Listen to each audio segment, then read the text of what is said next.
I went for a hike, a longer hike than I've gone for in a long time, and it was very good to get outside, actually. Awesome. All right, I'm looking at Mike Eisensee next.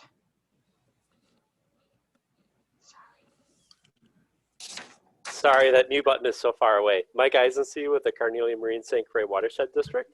And I, this weekend, dropped my daughter off at her first job as a ski instructor at Highland Hills. Oh, that's cool. Yeah, Okay. especially since she got a free lift ticket this year. Woo woo! Yeah, that's especially cool. Okay, I see Karen next. Karen Gill with Browns Creek Watershed District. Just getting ready for the holidays. Awesome. How about Matt Moore? Matt Moore, South Washington Watershed District, and didn't do anything. We're in the middle of a major remodel project, and so we can't do anything. Okay, how about Jerry Spetzman? I heard his update, but if you want to introduce yourself, Jerry. Sure. I'm Jerry Spetzman, administrator of the Chisago Lakes Lake Improvement District, and we spent the weekend just decorating the house for Christmas. Awesome. All right, Jamie. Yeah, Jamie Sherbon with the Anoka Conservation District in the Sunrise River WMO. And the most recent highlight from our weekend was we got up last night in the middle of the night and went outside and watched the Geminid meteor shower for a while. It was pretty cool. That sounds fun. Literally pretty cool, I bet. It was very, yeah. Get out of a nice warm bed and go lay in the snow for a little while. It's great. Yeah. Tiffany.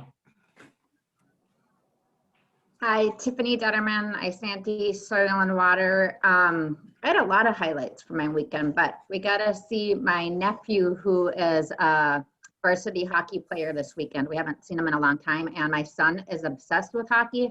So he got to shoot some indoor pucks with him, and he was just thrilled. So it was cool. Awesome. How is he even able to shoot pucks? He's so little. He saw his first hockey game when he was 9 months old, and since then that's all he does is run around talking about hockey. A lot of early mornings in your future. Yeah. Ugh. All right, Caleb, I'm calling on you next. Caleb Anderson, Pine County Planning and Zoning Department. And over the weekend, we're working on a house addition, so I was doing that. Lots of the new house additions. How about Matt Downing? Matt Downing, Middle St. Croix WMO. I'm just going to shut that off. It's too bright here. Yeah, Middle St. Croix WMO. I have nothing fun to report. I did not do anything this weekend. That sounds nice. How about John Hansen? Welcome to the group, John Hansen. Thanks. John Hansen, engineer with Valley Branch Watershed District. Didn't do a whole lot this weekend. Did a bunch of house cleaning and got rid of old fence. So,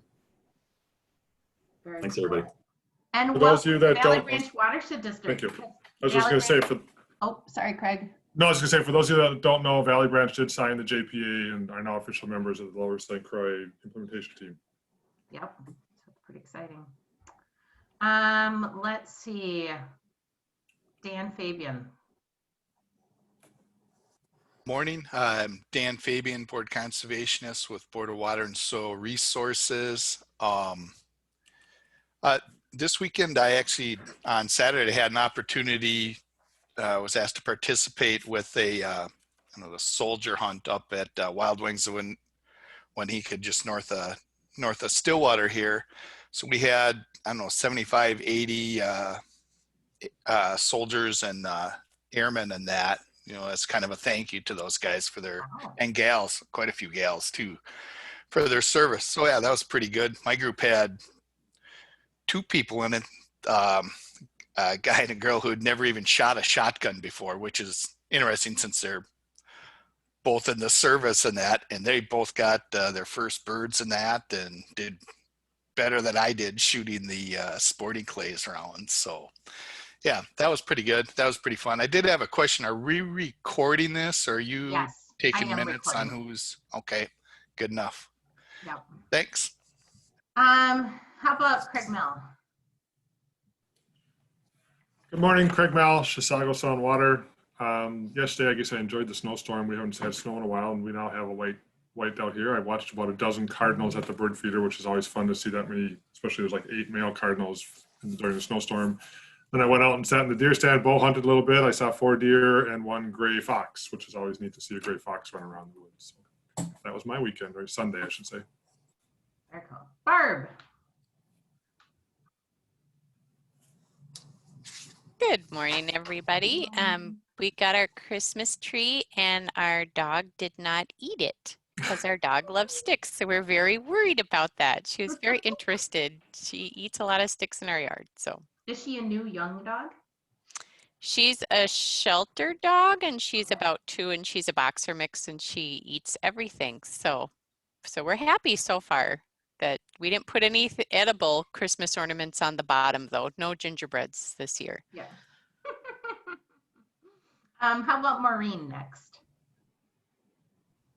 I'm Maureen Hoffman, Washington County. This weekend, we also put up our Christmas tree and then set up the projector and watched Elf on the big screen. Aw, cool.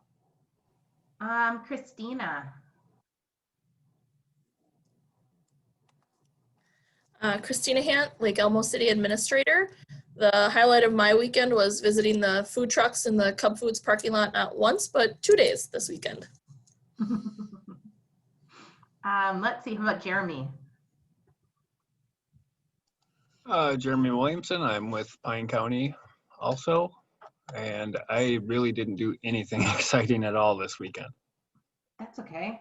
That's kind of that's the upside of this year's December, is having a lighter, lower key December. How about Mike Kinney is the last one I see on my list. Hey, good morning. Yeah, the weekend was just another work on the cabin Saturday kind of deal, and still trying to work on that from still the tornado of July of 2019. And yeah, kind of a lazy day yesterday, so that was nice. It's kind of a nice change in the afternoon. Just did some projects with the girls. We have a tree line that I'm trying to work with the neighbor on, to a fence line, about a 40-acre line, and they've identified about 10 particular trees that they want to make sure we don't cut down, some of them on the neighbor's property. So we worked on making signs to please do not cut. So, but even though some of them are box elders, we'll still leave them, I guess. So. All right. So welcome to everybody. I have a kind of loose agenda. The first thing was just to do a check-in on our schedule of activities, where we are at in the plan adoption process and what happens next. And we have a policy committee meeting scheduled for bright and early on Monday, January 4th. That will be when the brand new implementation policy committee meets for the first time. And I think that Craig sent out the final list of everybody who has either adopted or declined to adopt the cooperative agreement. Correct, Craig? That is correct. I'm just waiting on Anoka County. My discussions with Jamie last week, it sounds like Anoka County most likely will not be signing the JPA. So we're anticipating that this is the final list. Okay. So it looks like we have gained Valley Branch, and then we are keeping all of the same members who have been involved in the planning process, and Ramsey SWCD and Ramsey County both declined to participate as well, but they also weren't involved in the planning process. Correct. All right. So everybody who's in stayed in, and then we got Valley Branch. Best way to summarize. From the planning team, Craig and Jamie, do either, or Tiffany, do any of you want to give an update on just like where we are at and timing for things that need to be done between now and March? Yeah, Jamie, do you want to handle that one? I can give it a shot here and fill in for me. So after today's meeting, as Angie said, we've got till January 4th to have an annual work plan that is together for the policy committee to recommend to its governing board. So we've got a lot of work to do between now and then, and we've got the holidays in between. Ultimately, we need to get our annual work plan to Dan at Bowser by, it sounds like early March or maybe even before, because he needs to have all that finalized internally at Bowser by the end of March. And so we've got to give them some time there. So we're really targeting this July 4th PC meeting to have a solid annual work plan. Anything else on that, Craig or Dan? We have to have the grant agreement signed and all that. And we have to have everything done by the end of March. And yes, Emily, you're correct. The meeting is from 4 till 6 p.m., the one that's on January 4th, the policy committee. I just meant bright and early, as in bright and early in the month, as in like that first Monday right after we, get back into things after the holidays. Okay. So then, that being said, we have a draft budget, which we worked together to create the last time the steering committee met back in October, I think. And what has happened since then is that the planning team took a look at the different, maybe I'll start with this view of the table. Took a look at the things that we had during the conversation said were priorities to get funding with the one watershed, one plan, watershed-based implementation funds.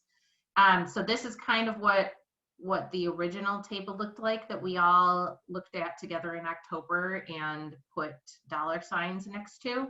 And then on this other tab is where some of the planning team members began making it look more like what it would need to be for an E-Link annual budget plan.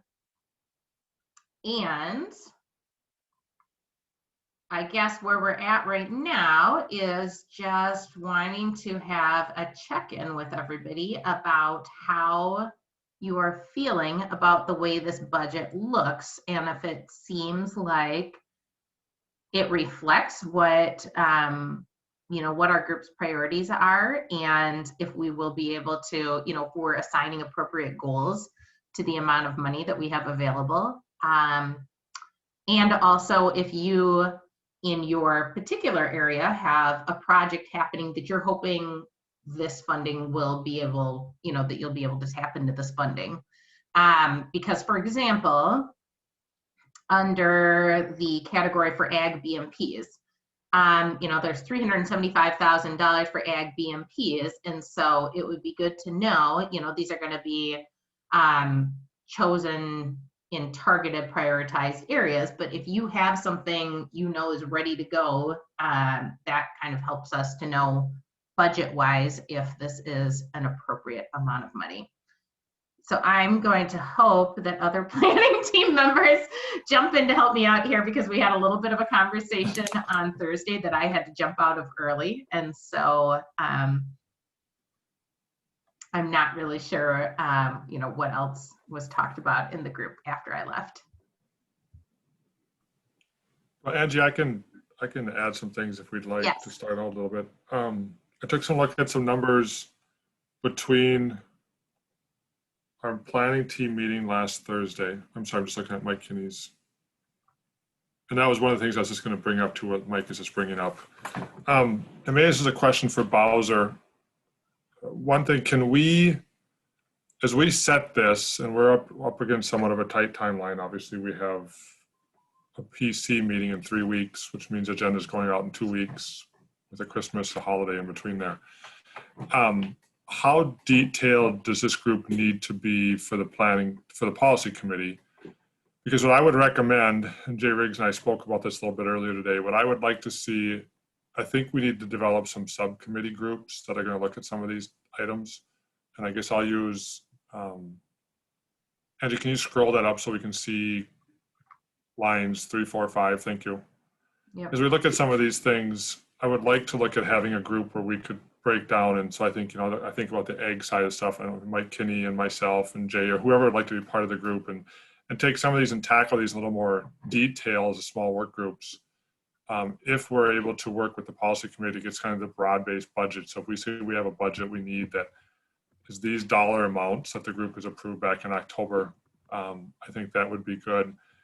And then moving forward, we could have some stuff, because we're ultimately between now and around March 1st, we have to have a work plan that's submitted to Bowser so Dan can get things finalized, knowing that the money will come in April. And really we're looking at having 3/4 of a year at most of having funding for 2021 and get moving forward. So as I look at this, I looked at the stuff that Emily did, and I appreciate the work you did, Emily, with that other spreadsheet.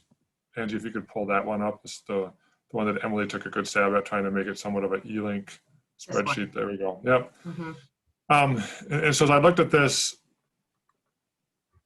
Barbara's throwing some comments, but I apologize. So if I look at this and we kind of got, activities 1 and 2 are staff related, activity 5 is staff related that are heavy based on agronomists, outreach coordinator, conservation planner type people.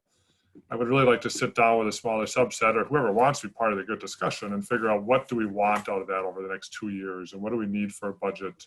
If the conservation planner is something that wants to move forward, well, half that position is funded through a grant that I have through 2021. So at least that's a 0 in 2021, but we know a dollar amount for 2022. And, how much do we need for an outreach education person? And then what's the role of the agronomist and what amount do we need for that? I'm definitely in favor of all of those things. And if we look at these, and then I think we can refine, our priorities. We look at non-structural and structural BMPs, and we had $300 and some odd $1,000 in those components. And what do we want to see? What does the group want to see? And I just think that would give the educator, the agronomist, the conservation planner people priority areas to start working and really get these things rolled out. Where are we going to look at SWAs and where do we have SWAs? Because that's going to have a lot of implication on where we start doing a lot of our work. So I'm very much in favor. And I want to get this done to the policy committee in early January. We have to if we're going to utilize these funds. But I think a smaller subset groups tackling some of these components would help us be able to get a lot of work done and ready to go in early April. So that's everything I have for right now, and I'd gladly field questions if people have them. Okay, so Barb is saying we need to look at both our approved plan and JBA agreement in order to know the level of detail that we need to provide in the annual work plan for the policy committee.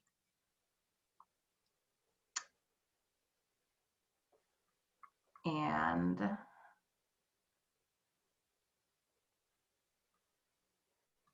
I can try to find that in the background while we're talking, if anybody else has things to say in the meantime. Yeah, I'll maybe just jump in. So when I look at this, the most difficult pieces to fill out are probably or maybe the most important are those 2 components: priority areas and specific projects. And I am wondering if, with our time that we have together today, maybe we should try to move through that list and just talk about in general terms what those specifically priority areas may be, so that we give our subcommittees, Craig, I think that's a great idea, the subcommittees for these topics, give them some guidance. Our plan does a pretty good job of laying out a large number of priority areas. I think maybe our challenge with this tight time frame may be even getting to the point of speaking in general terms for priority areas within our plan. Are we talking about priority lakes? Are we talking about direct drainage to the St. Croix? Are we looking at tributaries on the Sunrise, etc.? But I think that would be really helpful if we could generate that initial list through conversation today.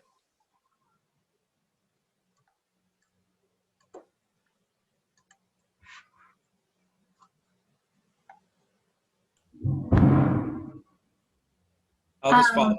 I agree with Mike. I think that's a good way I'll be back in 1 minute. Yeah, so I think that just to kind of kick things off, for example, if we look at activity 1, we'd be looking at priority drainage areas identified in our current prioritization efforts, direct drainage, priority drainage to priority lakes, sunrise drainage. And direct to the St. Croix. And direct to the St. Croix, correct. Yep.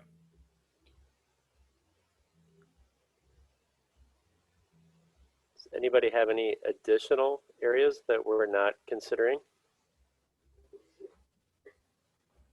I apologize. Was Rock Creek / Rock Lake considered part of that? I think that's something we really need to address, is that Pine County portion of this. Kayla, does Rock Creek discharge to the, how quickly does Rock Creek discharge to the St. Croix? That is a good question. I'm pulling it up right now. Jay, what do you mean by how quick? I mean, I guess what Well, do you my mean by question is, would technically Rock Creek be direct drainage to St. Croix? Would it fall No. under that umbrella? No, it is not. Okay. It was part of the Goose Creek TMDL. Goose, Rush, and Rock were all part. They're all one huck. That was part of that TMDL, and they would not be considered direct drainage.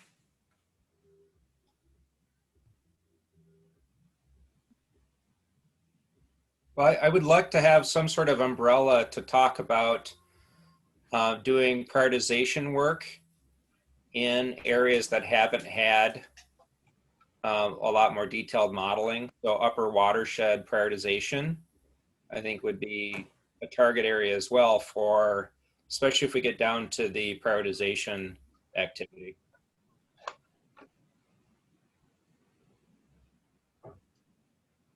I appreciate that concept as well, if there is a way to include Rock Creek.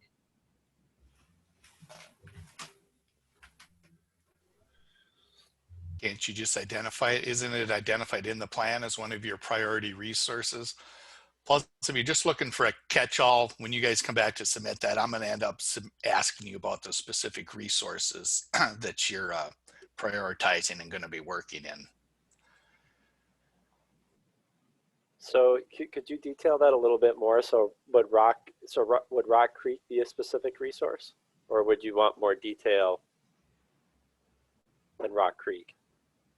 What does your plan say? I thought that was called out as a was it Rock Creek, Rock Lake?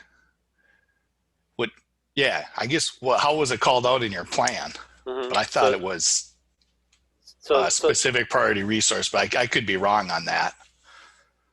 Yeah, I think that's a good point, Dan. And actually, I'm paging through the plan right now and just looking at. I think one of the pieces that we need to do is just put together a comprehensive list of the priority areas identified in the plan, and that will help us put together. But that was my thought, is that really what we're looking for those priority locations are priority areas or priority water bodies already identified in the plan, but we're trying to kind of be more specific about which priority areas or priority water bodies. But maybe right. So but Rock Creek for me would be a priority area, and I would presume for our work plan for the education targeting for rural landowners or for ag facilities, that the description of priority area of Rock Creek would be sufficient, and if we wouldn't need to say, for example, the 120 acres west of Highway 92 directly tributary to Rock Creek.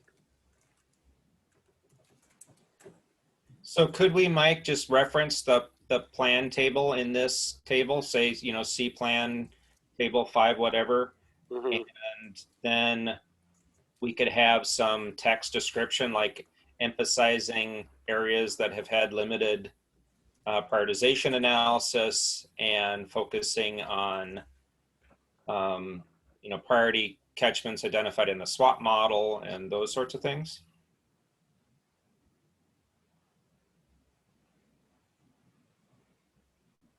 And for you, Mike, direct drainage to St. Croix. Mm-hmm. I will just add, from a watershed conservation planner standpoint, Pine County obviously has made Rock Creek their priority, and from Chicago SWC, we've made the direct drainage areas our priority. So those two line up very well with where our conservation planner is already focusing a lot of their efforts in those two counties.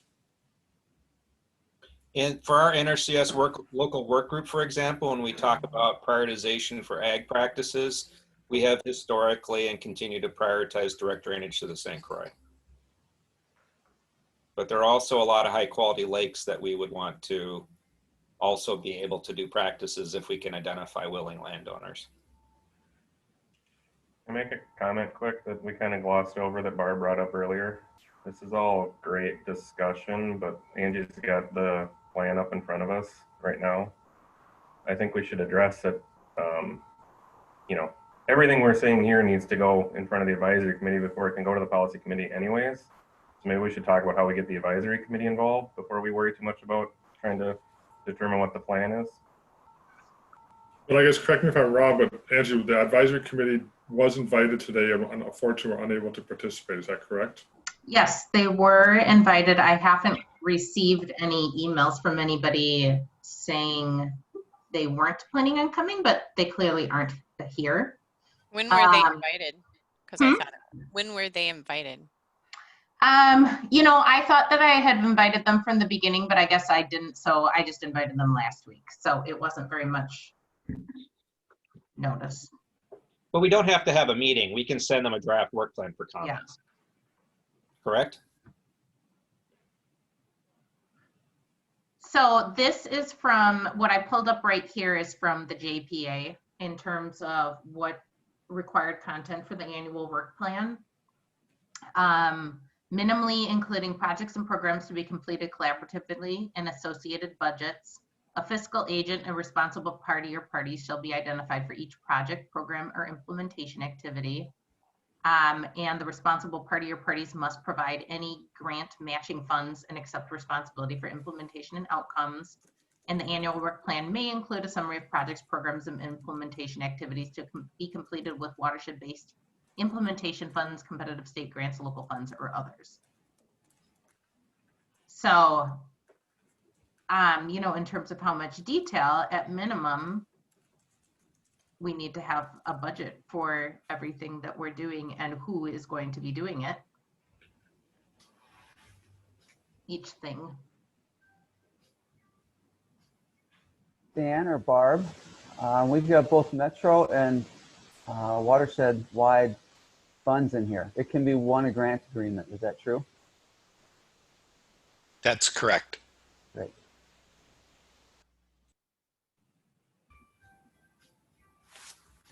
Does there need to be one recipient or can there be multiple? I think it's supposed to be one recipient. Barb, that is our preference and recommendation, since you're lumping it together with Metro, non-Metro money, if that's the way we want to call it.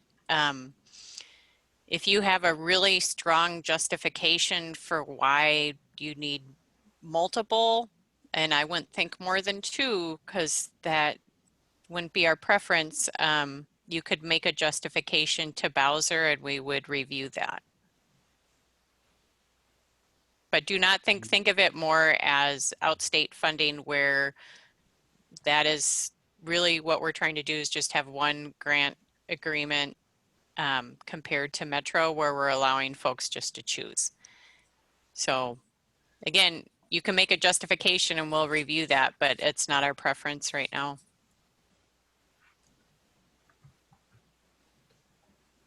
The other thing I'd suggest is you guys laid out some pretty specific details in your plan as far as how you're going to develop your annual work plans and that too, and your gatekeeper questions, your targeting prioritization. That seems like a pretty good process. So I'm trying to figure out the most productive way to move this conversation forward. I'm feeling, in my mind, slightly overwhelmed by like how to get this done by January 4th. But feel free to shout out suggestions. Would it make sense to go through the budget and just kind of have everybody give like a thumbs up for each of the lines? Does it seem reasonable? And then maybe we can all choose a subcommittee to work on to develop the details behind some of these components. Yes, no, other ideas? Angie, on the spreadsheet that's labeled table 5-1 that you had open in Excel. Yep, I'll pull that up again. Yeah. All right. 5-1, here we go. This part, yep. Is there, yeah, it's got Comfort Lake Forest Lake suggestions on the right. And maybe that's a way we can provide a path for input for people who aren't on a subcommittee, is within some short deadline to provide similar suggestions as to targeting areas that might be appropriate for each action. And then that subcommittee, you'll have to sort those things out, but it ensures that you don't have to be on the subcommittee to provide at least some minimal input. Sure. I think that's a good point, Jamie. I also want, if we could start using that SharePoint document, because that has some changes that have been made already from these numbers, and not use static docs. Okay.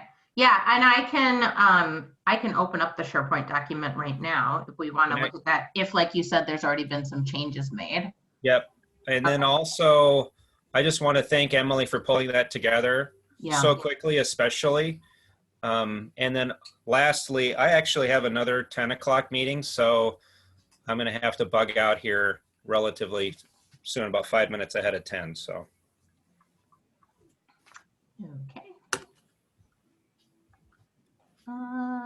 Let's see, it's coming.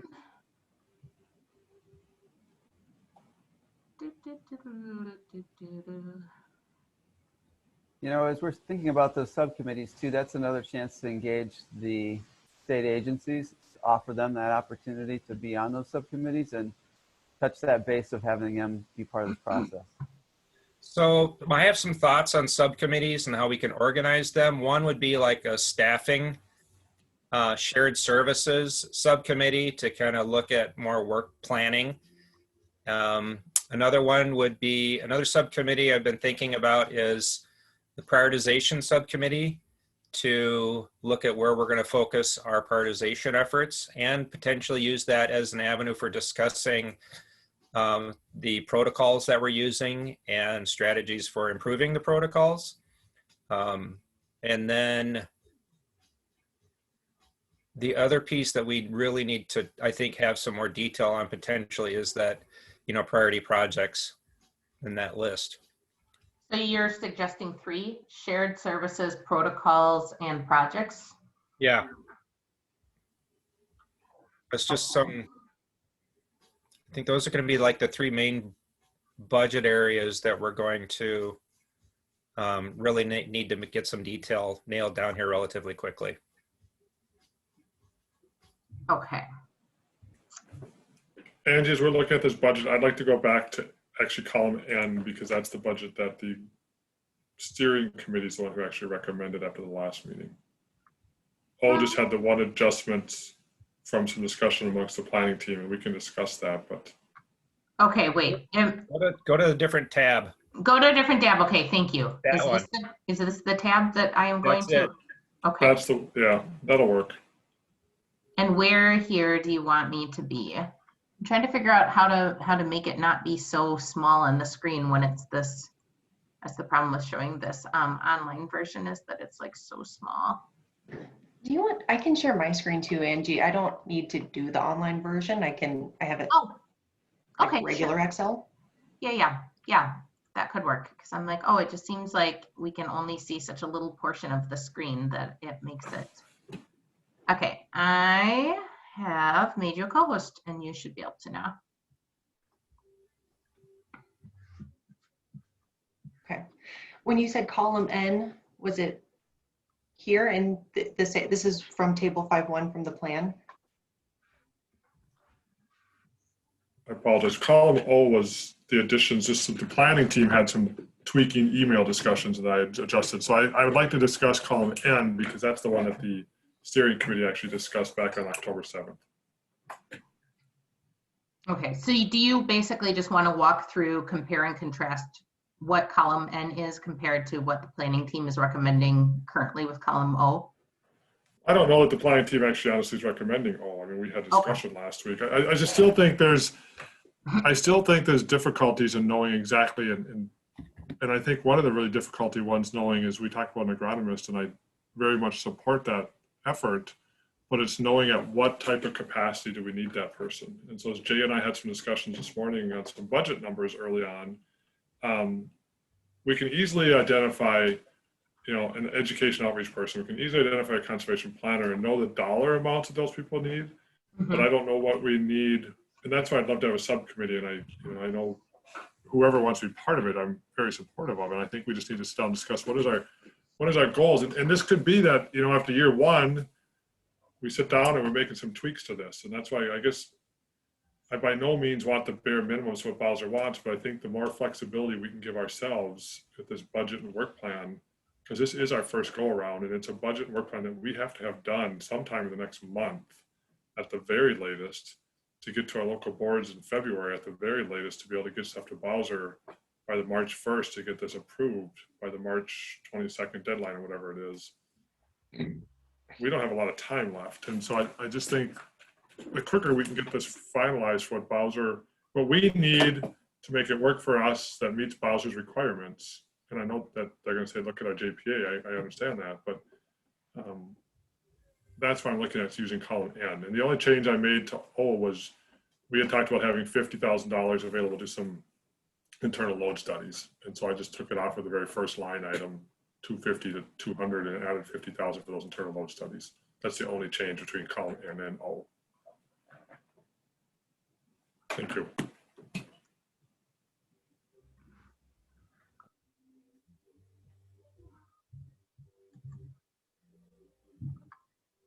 Okay, so having looked at the budget and the way the numbers are sitting right now, does anybody have concerns with the way it looks right now, or is everybody feeling okay enough about the proposed budget that we could look at forming subcommittees?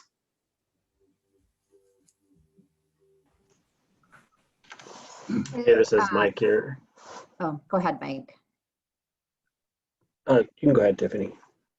I was just going to, I think I mentioned this before, but I need to clarify for myself. For instance, on line 5 for the egg BMPs, we have $375,000 in there.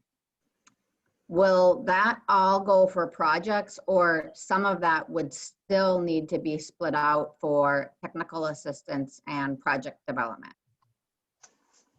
That's all for projects, if I'm understanding that correctly. That's 100% for cost share to put projects, whether it's ecological or engineering practices, on the ground. Correct me if I'm wrong, somebody. Do we have a place that the money's coming from for those other items then, the tech assistance?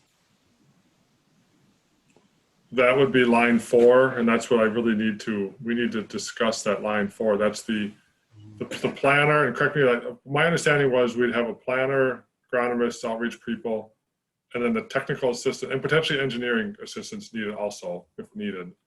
But that would come from that line 4, and then line 5 would be project dollars, because that's if you look at provide cost share for installing the AgriMPs.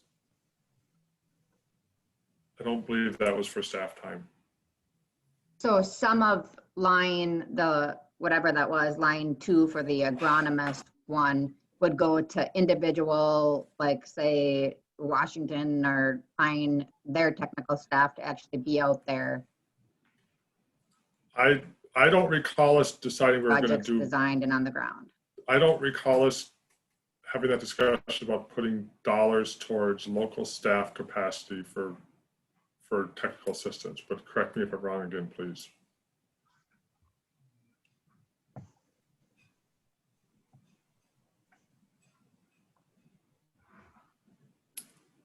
So then maybe I could ask a clarifying question. We have that technical assistance project development set aside for the agronomist stuff. Where does that technical assistance come in for urban BMPs and wetland restorations? That's like a local match that we're covering? Emily, those are great questions. That's why I think we need to have a focused meeting on staff services, because this is where we need to work out how much is going to be done by adding workload to existing staff, hiring additional folks, contracting it out, hiring limited term, hiring seasonals, et cetera. And so we haven't worked out those details. So all the questions that you have are great questions. And I honestly think for line 4, when it says shared services, it talks about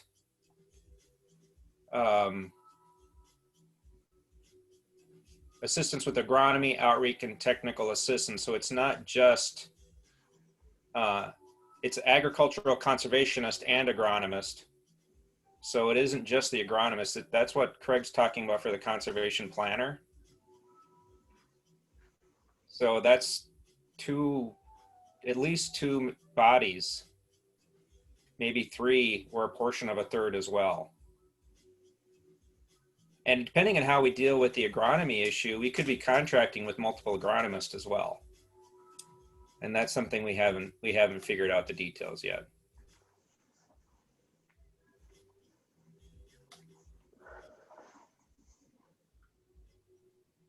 Now the question about urban related activities, that's a great question. That's piece of line 41 there. For some outreach. And then also there's a couple of other lines in there potentially where there would be a part of a person who would be focusing on those activities. I think now's a good time to have that discussion. Were people anticipating there being funds available for local offices for technical assistance? Because I don't think we've included that in this budget for local staff capacity dollars. And again, now's a good time to have that discussion with the group.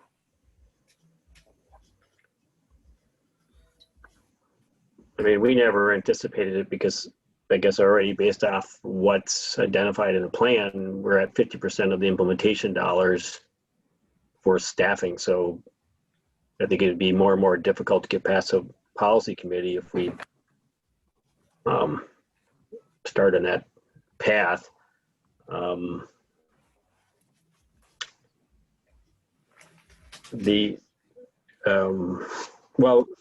maybe we could finish up on that topic first, and then I have another comment on the work plan. I can concur with that. I wasn't expecting, I was expecting local capacity to do some of that work. And maybe for this first biennium or first year, it's a little trickier until those, shared employees get in place. But once those positions are established, that should work a little more smoothly. Well, the good thing on the shared employees, I know in Jay and my discussions, I mean, he's hoping to get going on backfilling or an additional education specialist here ASAP. So when the grant funds are awarded, we're up and running. As far as the conservation planner goes, that position is paid for already. It's an experienced person who's paid for through a different Bowser NRCS grant through 2021. So that one's up and running. I really think it's important for a subgroup of us to figure out exactly the role of the agronomist and how we want to see that work collectively, because there's a definite need for that position.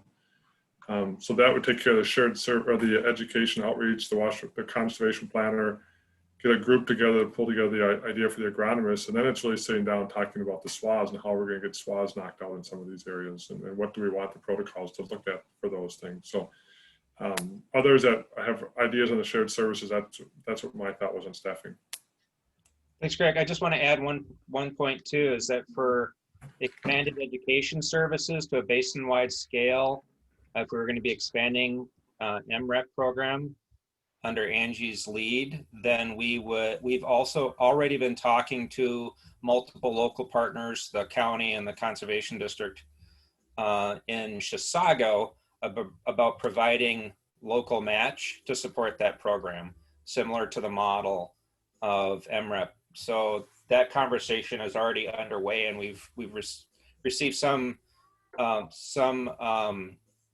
positive feedback from local partners. Jerry, do you want to add anything to that?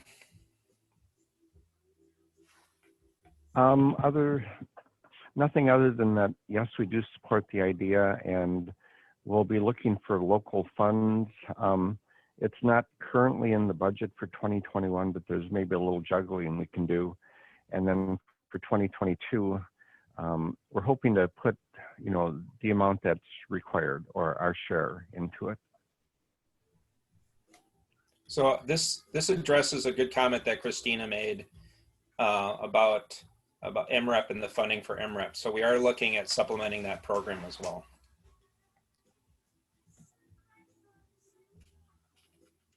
So I am looking at these lines and seeing like the wetland restorations, the view corridor standards. These are relatively small line items, but I mean, do we have specific locations identified or projects identified, or even which entity was planning on doing stuff related to these two topics?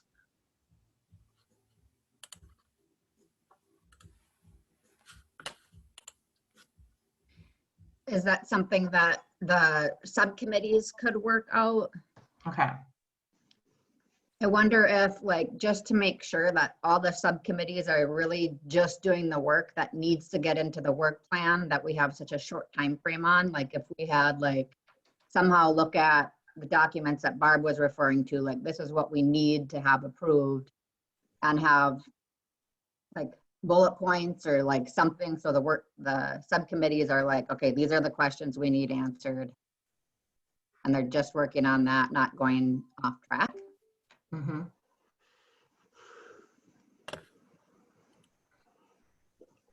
Say a question for Barb and Dan. We've had to do this, or been asked to do this BBR, biannual budget review. Is that just watershed districts, or do SWCDs do that as well? Mm-hmm. Okay, so we were just talking about it, Emily and I. So we go through an ongoing sort of iterative process with our work plan ourselves. So, and what's really, I guess, so there's two things. One is what's going to be required to get in front of the advisory committee, policy committee, and to Bowser. But the other is just simply the behind the scenes of trying to put together a work plan that's going to get you to where you want to be. So I think getting something like that, so from everybody, and putting a short timeline, maybe the end of the week, like what does everybody have for ready to go projects, and then any cost estimates and reduction estimates with those would be extremely helpful to start prioritization. And then from our standpoint, then we take a look at those elements and start work on the work plan side, then look at the skill sets needed. And that's why I've been asking about the educator versus agronomist versus conservation planner. It's really critical if we're going to address the loads identified in the existing SWAs and the SWAT model, is to understand the skill sets that are either people currently have or that we're going to try to hire for. Given the scale of it, it would seem that even this educator piece, not the agronomist, would still have, and I guess that's where almost my recommendation would be, that the educator would be something, an agronomist that could really speak in detail to these ag pieces. Otherwise, I don't know, it's hard to convince somebody if you can't speak the language. And that's a really unique skill set, in my opinion. So that would be very helpful, in my opinion, to work through this process of doing implementation planning in this early piece, because it's kind of hard to get everything up and running. But if we have enough ready to go projects, then we can focus on existing staff to start working on getting those implemented while we build the staffing capacity. So at least that would be kind of my approach to this. I would agree with Mike Kinney on that. I guess I have a question. I think we need to, as a group, collectively as our partners, we need to go through this list. And if it's column R on this sheet, it's just couple like suggestions, but it could be whatever. I think Mike said later this week, I think we need to, each of us, sit down and say, which of these line items do we want to participate in? Are we going to provide an educator? Are we going to provide a planner? Are we going to provide, do we have projects ready to go? What chunk of this budget could we as an LGU request or use of this program? That gets back to the wetland stuff. And who's going to do, we have 38,750 in there for wetlands. Who's looking at using part of that? Who's looking at doing the view corridor stuff? I think that would be very helpful as we start assigning then kind of who's going to work on these subcommittees and who's going to work on the different tasks and where's the budget going to move towards. I think the other thing is, do we have to meet January 4th with the PC? I think we are so late right now, and we purposely waited because of Clean Water Fund grants, but it's December 14th. I don't know about everybody, but I have next week off. And Angie, I'm assuming you want to get this emailed out to the PC on December 28th. That leaves us a handful of days to get this out to the group. Are we better off delaying that PC meeting? See, I know it's difficult to try to pull together all 16 policy committee members again, but it is done over electronics like Zoom, so it's a lot easier, in my opinion, to get together. And push that back to the end of the month. We historically met the fourth Monday of the month on the 25th. Have a really strong draft budget and work plan that we have run through the AC in January. We've had our subcommittees review this stuff, get everything ready by the 18th of January to go out for the 25th of January for a PC meeting. Gives us enough time then to get to everybody's board. So if they meet the first week of the month, unless everything can be posted and ready for their boards the first of the month in February to go through. So we have it back by the end of February and submitted to Bowser by early March. Does that meet the timeframes for everybody? And I guess I'll work backwards with Bowser. Would that meet the timeframes for things? Because right now, I just don't see how we're going to get this done in time for the January 4th PC meeting. I don't either. It feels overwhelming to me. Yeah, I think I agree with you, Craig. If you could move that back to even the middle of January, maybe that PC meeting, and then it's what do they need in order to get it in front of their boards. So as long as I get it in time to turn it around and that, and we can get grant agreements and work plan approved and everything signed, but I think putting this effort up front into putting a little more detail on it's going to make your the E-Link, part, work plan development and all that go quicker. Emily, this document that you're working on right now is live online, right? Correct. So if I share the link in the chat, can everybody start typing into this new column that Emily just created? Well, what I would recommend, Angie, instead of doing, we can do it today if you want, but I would say, I think Mike Kinney said, if we give people to the end of the week, sit down, look at line item by line item, what are the things that your organization wants to, you could even have it be participate on a subcommittee level or participate in as far as you want to tap into these funds. I need for cost share to do this, or my priority locations would be with these. Really just throw stuff on there. Then the subcommittees can come together, get formed, and meet that first week in January and really hash all this stuff out. And we pull together an AC meeting the second or third week of January, second week of January, and have stuff ready to go out to the PC on the third week of January. So that fourth week of January, they're meeting. That'd be my suggestion. Okay, so we will send out this link. Everybody will go look at these things and write in the column that Emily just created. Do you want to be on the subcommittee to help develop the specifics for this? And are there things that your organization is hoping to do related to this topic, right? Because that might make us adjust our budget. We might have items where nobody says they jump up and down and says they want to do anything in this one. Well, then we adjust our budget and we make things work. And I just, I think that's, and again, feel free to interject. That's just my idea I'm throwing out there as a group. Okay. And I mean, then I can also send this to the advisory committee members and say, you know, obviously they wouldn't be asking for a piece of the money, but ask them if they would be willing to be on a subcommittee for one of these topics. And the Or just subcommittee invite has- them to the meeting in January. Yes. Well, we are have we to have a meeting as a subcommittee. full group in January, or we're talking about the subcommittees meeting in January? I think this group has to meet again no later than the week of January 11th. So the subcommittees need to meet the week of January 4th, so we can get stuff together and out to you. So the week of the 4th is going out for an AC meeting the week of the 11th. It could be late the week of the 11th, but that way we can have an agenda packet ready to go to the PC on the 18th for hopefully a meeting the 25th. Okay. Okay, so. Can I ask a question too? So what are the policy committee, their respective boards, what are they going to need for stuff to put in their packet to approve, and how soon do they have to have that? Or is that going to work out in this timeline we're talking? Well, that's why I threw the 25th out there, because I think if someone's having a board meeting, the first they would have it would be Monday, February 1st, which is, I would assume a packet going out January 26th. That's why I threw the 25th out as the latest day of a meeting. So if somebody has a meeting that first week of the month, they can include that in their board packet. Yeah, the only thing that makes me concerned about that timeline is there can be no explosions in between.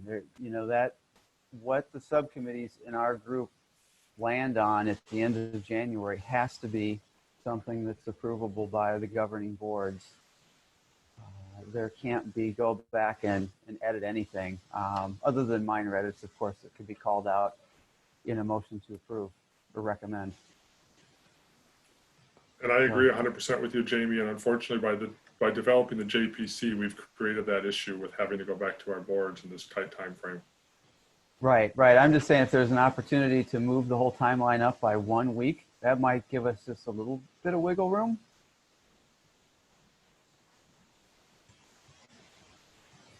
Okay, so we are looking at the policy committee meeting sometime between the 18th and the 22nd, the 13th and the 22nd.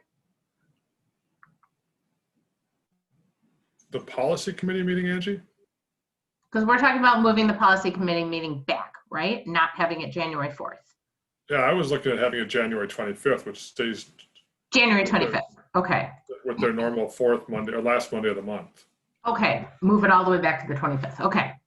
But Jamie's concerned about the timing a little bit, which I don't disagree with, but I really, when I think of a 25th PC meeting, that means an 18th board packet for you, which means we have to be done with stuff by the 15th, which doesn't give us a whole lot of time.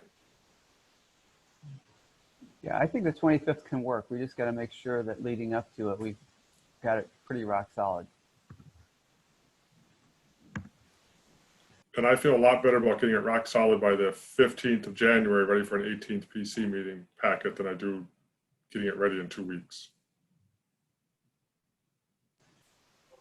Angie, as we're pulling this together and requests for everybody, on that spreadsheet, I think the suggestions, or how do you want to be involved, that fits well into the spreadsheet.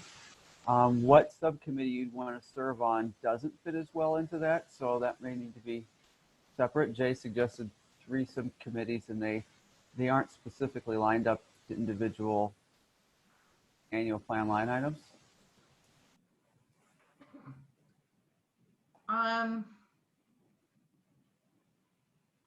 Do something like this. Well, I'm wondering I don't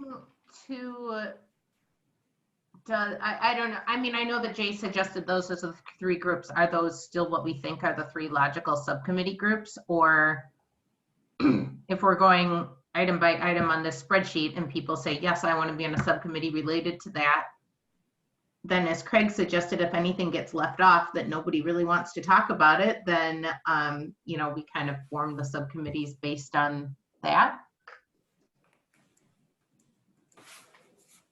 Yeah, I think that's the way I envisioned it when I first heard subcommittees, but I see some merit in the way that Jay went with it too. It could get confusing with those 3 committees though, because they do have crossover. Yeah. It makes more logical sense to me to look at this list and then say, okay, well, you know, educator and agronomist kind of goes hand in hand, that it would be hard to talk about one without talking about the other. And so let's have that all be part of one subcommittee conversation. And I don't know. I mean, yeah, I guess, you know, in the sub-watershed analyses, that's kind of like a specific separate conversation.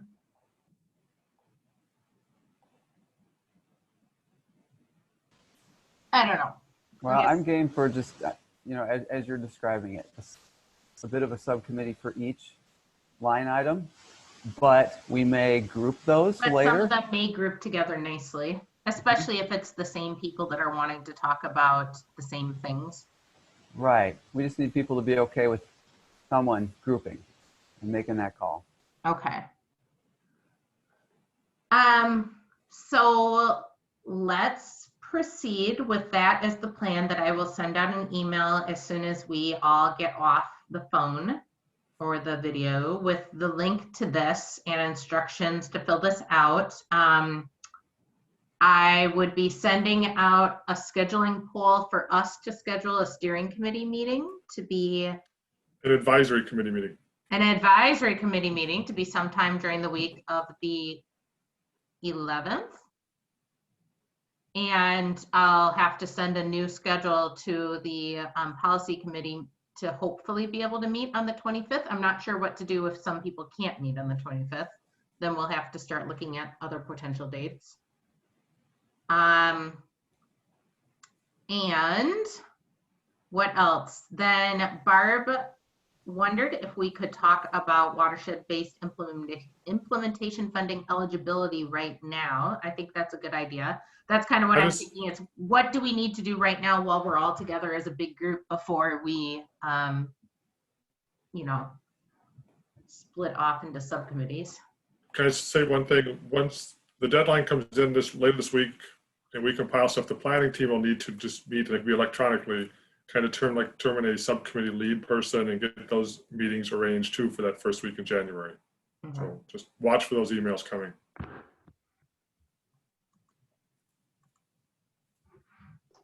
Are we comfortable with everyone, rather than trying to fit it all in one column, as you get in here, put in your organization's name at the next available one, and we can just have maybe a bunch of columns, and that leaves everybody plenty of space to make their notes and such, like I am, you know, subcommittee interest, or, and then here's specific projects and things like that. Everyone can have their own column. Does that make sense?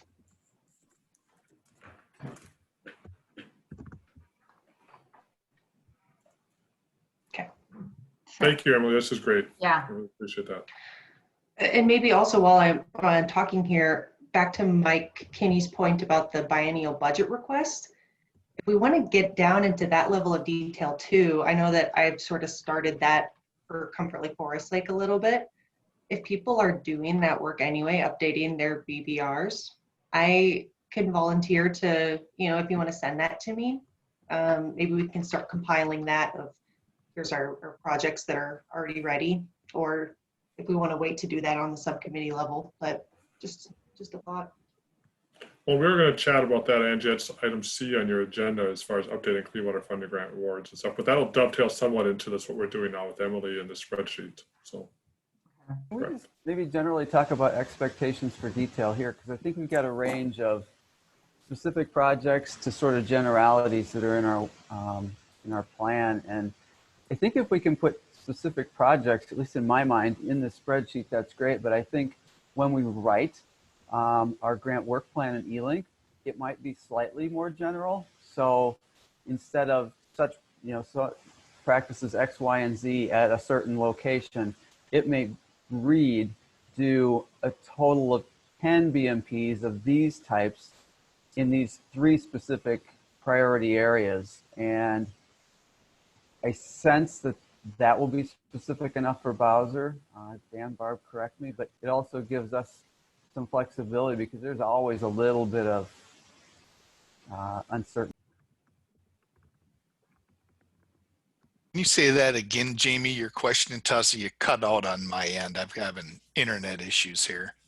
Yeah, I just want to make sure is it okay in our E-Link work plan to list quantities of projects and deliverable pollutant reductions in priority locations as opposed to very specific projects in a very specific predetermined location? Does that make sense? Can I jump in first, Dan, or do you want to? No, go ahead. So can you, Emily, are you the one driving right now? Yeah. Can you go on that other tab? Or the E-Link. Maybe that one. Yeah. So yeah, so we're gonna need priority areas or water bodies. So you're like, here are the, 5 lakes or 3 groundwater areas or 4 streams or whatever it is that we're gonna work on for ag BMPs. And here's our measurable outcomes. So you're gonna reduce phosphorus by X pounds per year. And then, then you'll end up needing milestones. Knowing what those specific projects are will be helpful for you guys to actually come up with these numbers. But that's not the level of detail, and Dan can correct me, that we would need and that you would actually want to go. I don't think you want that level of detail to go in front of the PC in case that changes too. I mean, you're going to need to do this kind of calculation and figure out what could you actually do, but you're probably going to have, put in, an extra, like, here are the 5 we're working on, but in your priority area, maybe you could have like 2 additional priority areas because you might, or water bodies, because something might fall through, but you'll get about the same pollution reduction, right? So I don't know, Dan, what do you think? I guess I can be good with that. It kills me not to say add more detail, but I know, but yeah, I think to get your flexibility for both your plan implementation and for your board adoption, so you don't have to go back to the boards. I don't think having that level of detail. Again, I think you need it during this planning stage so you can come up with some of those numbers and you can figure out, but if you have those couple columns, that would be helpful. And I'll still talk about eligibility at the end too. I like that idea a lot, Barb and Dan. That's what I was hoping for. I think the subcommittees can come together and now we can prioritize our sub-watersheds. We have an area where staff to work in and we determine the types of BMPs we want to do ecological engineering, at least give that more broad list.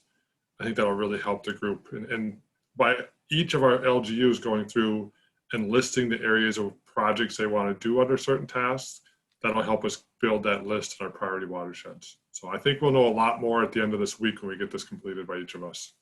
And I would say that this doesn't have the level of detail that table 5.1 in your plan does. So I would say to go back to table 5.1 of your approved plan, because it has the priority areas listed. It has some measurable outcomes kind of there. So that can help guide you guys before you fill this in. You're like, oh, is Rock Creek included? Well, you can't tell from this table, but if you go back to your plan, and I think there's a reference to what line item it is, right? Is that on that other, one of them had, that's a little small for me to see, but one of your spreadsheets had a reference to your row number in your plan. So if you're back in the Excel sheet, yeah, so like on the left, that's number 48 or 49. And so it should be easy for you to go back to your plan and see more context there.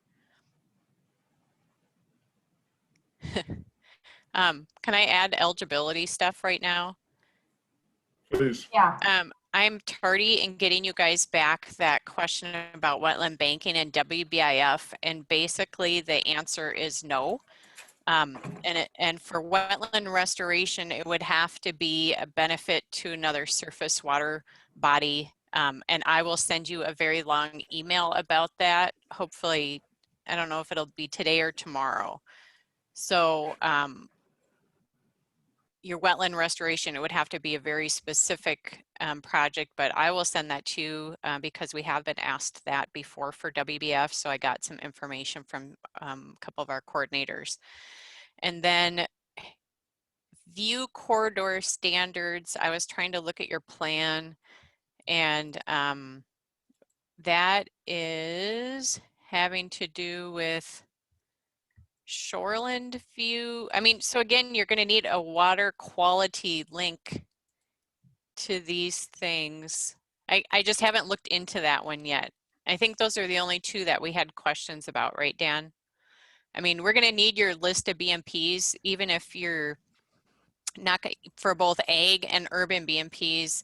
It doesn't have to be, you know, just so we know what the potential list, it could be here are, you know, rain gardens or this or that. You don't have to know exactly what you're going to do, but if you have a list of the BMPs, because I don't know when you're in your ag BMP, I saw something in there that I didn't know what that was, and it could be eligible, but I don't know.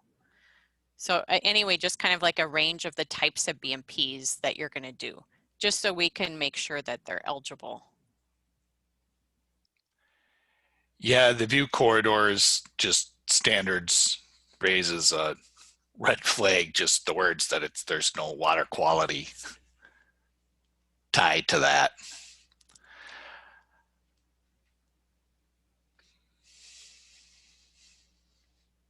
For WBI, I think those are the only ones. I know you guys weren't asking us to do eligibility, but I hate for you guys to go into subgroups and come out with dollar amounts, and then we come back and say, well, actually, that's not eligible for WBF. So. Okay, that sounds reasonable. I did have an item on the agenda for people who receive clean water funds to maybe share their success and just mention if that is in any way going to affect the planned work. I think Chisago SWCD and Comfort Lake Forest Lake were the only two of the Lower St. Croix partners I saw on the list that were getting grants, unless I missed somebody. But do either of you want to talk about any of your projects? We receive projects and practices implementation dollars for Rush Goose Creek, direct drainage to St. Croix, and the city of North Branch. And so each of them is $200,000 to $250,000 working to implement identified projects in those three watersheds. Thank you, Bowser.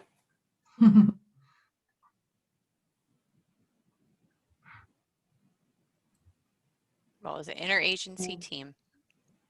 And our I'm looking board. for, oh, sorry. I can give the Comfort Lake Forest Lake update. I was looking for Mike if he wanted to do it, but I'm not seeing him. So yeah, Comfort Lake Forest Lake, we got 2 grants. One is for some projects in the Little Comfort Lake area, some stormwater retrofits and channel restoration, and then an alum treatment in Little Comfort Lake. And then a wetland restoration just northeast of Bone Lake. And that was, I don't remember the exact amounts, six figures. Yeah, their total was just over 500,000, but the Bone Lake one too, again, is the value of the diagnostic monitoring. So I'm going to kind of continue to ping on Bowser on this particular piece and try to work with Julie and others to try to recognize the value of, I mean, if you're funding SWAs, it still befuddles me as to why the diagnostic monitoring, different than baseline monitoring, would not be allowed in this process. But Okay. Well, everyone, I typed up the to-do list, my understanding of it. Everyone add their interest in projects to the spreadsheet. create subcommittees and invite the advisory committee members to participate. Schedule an AC meeting for the week of January 11th. Move the scheduled policy committee meeting to January 25th, and the subcommittees need to meet and put together details required for the JPA and E-Link prior to the January AC meeting. Did I summarize everything we said we need to do?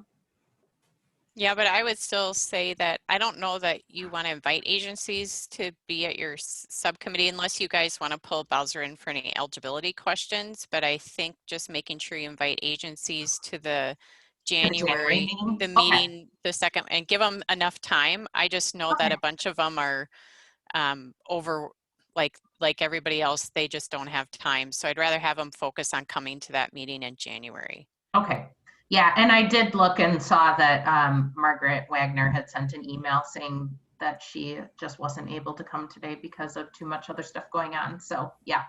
I think the subcommittees could use the agency people as a resource if there's some question that they need to have answered and that, and then just let them know what's going to happen so they're kind of in the loop. Okay, so are there any other lingering things that people want to talk about as a full group while we're all here right now, or? Just a quick suggestion on when we're filling out this spreadsheet, it might be helpful if folks can include kind of the magnitude of their projects in dollars, and if they anticipate any non-state match that would be specific to the watershed-based funding, kind of help us piece this together. Could be helpful. Thank you, Jamie. That's what I was going to point out too, because we need 10% match. And so if you can list on there any non-state match, that'll help the subcommittees finalize the budget and pull in where the match can come from. And I just wanted to ask Christina, she's kind of in a weird place because she is all municipalities in the metro. And I don't know if you email all the municipalities, but maybe the watersheds are already put in the urban projects, or I don't know. I just wanted to have you talk out loud a little bit. I don't have any thoughts. I mean, this seems like this is going to just be an all watershed run thing. So I'm happy the way the budget has kind of gotten split out from the first time we met. I know I missed the meeting in October, so just kind of listening to keep along. Thanks. Okay, everyone. Well, we, I guess, can adjourn now, not without a whole bunch of homework, but you have much homework that we all need to complete. Looks like Middle St. Croix will also be awarded a Clean Water Fund grant. Okay, sorry to not give the kudos out to Middle St. Croix as well. So by the end of this week, you need to get into that spreadsheet and put your information in there. And hey, Angie, it was on SharePoint where this is live, this spreadsheet that we should be accessing, or? Yeah, and I'll send the link to that okay. right after this meeting. Thank you. Yeah. And so can you just make sure to email Pine, the new Pine SWCD person too? Yes. I'm trying to think if there's been any other staff changes. I mean, I know in my emails, I just got to make sure I include Valley Branch John too. Okay. Yep. And Paul emailed and said that he is having tech issues with web meetings. And so that's why he is not on the meeting with us. Paul is the new Pine County person or Pine SWCD person. One last reminder to the group, please email me the list of your, if you have not already, all of your staff and or supervisor changes so I can update the contact list moving forward. So Angie and I, everybody has that list. So if it's, even if it's the same, just send me it's no changes or else send me their new contact information. Thank you. Okay. All right, everybody, move on with your Mondays. I've got a quick, I just wanted to note, I went and checked this. The lines, it's just so people don't get confused. Line 4 agronomist, line 5 ag BMPs. I don't know if that actually links up with the PDF. It linked up with the Excel table that we had been working on, but in looking at the Lower St. Croix PDF that's online, some of them don't have a number next to them. So yeah, you need to fix them. There's a couple that are wrong, that reference the wrong line in the approved plan. Okay, and So some if you of can them fix don't that, that'd have be a number. Like the shared services hire contract with an ag conservationist doesn't have one of those numbers on the left. So maybe it's not useful to have the numbers at all. Maybe you can do page number of the plan, I can do that. because that'll help Dan and I when we do the review. Because when we review, we just review for, is it eligible, and is the plan, is it a type of BMP that's eligible according to our WBF policy, and then also is the plan reference eligible. So if you can say what page of table 5.5-1 it's on, that's super helpful for us. Okay. Alrighty, everyone.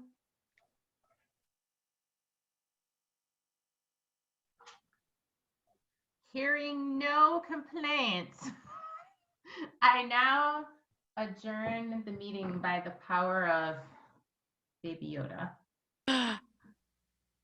Yes. That's on my Christmas list. Yes. Charlie got it for his birthday, Baby Yoda. So, Baby Yoda says, Happy Monday. Carry on with your lives, everyone. We'll follow up with homework soon. Yeah, and technically that's Gorgu. What? That's Not Baby Yoda? That's Gorgu, yeah. Yeah, he is the same species as Yoda, but Yoda passed away a long time ago. He has a name. Okay. Yep, but he's strong with the Force. Okay. Well. Okay, let's see. Save chat. Oh, good. I'm glad I was still recording during the Baby Yoda conversation. Yes. All right.